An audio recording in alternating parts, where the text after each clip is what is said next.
In the working-class streets of Belfast, the two communities lived mostly on either side of an invisible but very real divide. Catholics on one side, Protestants on the other. At times of hostility, living on the wrong side was seen as asking for trouble. Well, I heard tapping at the window, and then I heard cars after it, and we couldn't sleep a wink. And then we went outside the door and seen the painting, and we were scared stiff. A sectarian slogan daubed on a house was a warning that the occupants were unwanted.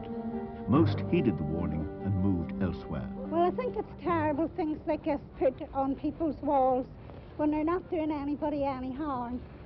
I can't see why a lot should come in next door to us and just do what she likes and just say what she likes, and the people not say a word. I can't see what sense in there is. A Protestant should stick up for Protestants just like a Roman Catholic stick up for themselves. Meanwhile, television was telling the story of other civil rights campaigns. The Reverend Martin Luther King was leading the blacks of America down a non-violent road towards equality and freedom. Negroes of the United States, following the people of India, have demonstrated that non-violence is not sterile passivity, but a powerful moral force. The emotional appeal of black civil rights was seen and felt in homes around the world.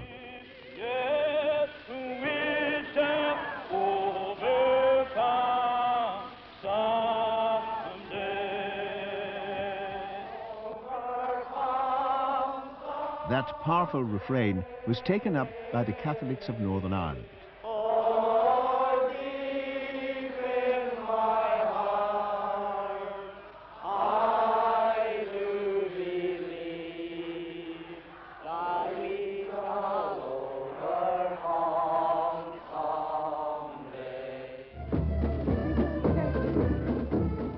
The first civil rights march in Northern Ireland was between dawned. Ulster was on the march.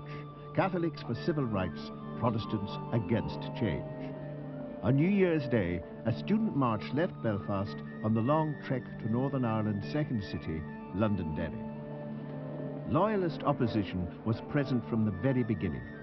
Stony-faced Protestants lined the route. The menace was unmistakable.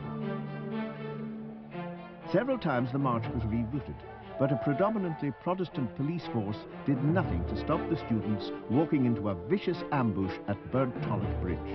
With the advantage of surprise and the high ground, Loyalists attacked. With police confusion, some said collusion, the marchers were virtually defenseless. Those who could joined the police in flight. Others were not so fortunate. Bloodied but unbarred, the marchers arrived in Derry, as the Catholic majority there prefers to call the city. They were given a hero's welcome. For Catholics, the crusade now seemed unstoppable. Protestants were unmoved and unwavering. Within months, Derry's Catholic bogside had become a cockpit of resistance. And as pressure mounted, civil rights leaders appealed for only non-violent protest. Potential weapons and troublemakers were removed. But the dam was about to burst. In April '69, an exhausted and demoralized police force withdrew from Catholic ghettos. For the next 3 years, they would be no-go areas. Within the walled city community, Catholic outrage gave way to sullen resentment. On Sunday the 30th of January 1972, an orderly anti-internment march left Derry's Cregan estate. Their way barred to the city centre by British paratroopers, the ritual stone throwing began. The army's response was restrained at first. Another day, another riot.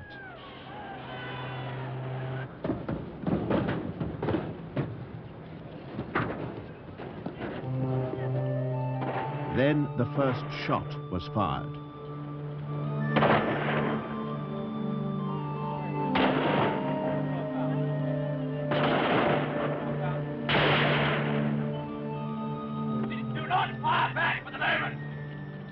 Details of what happened on so-called Bloody Sunday are no longer in dispute.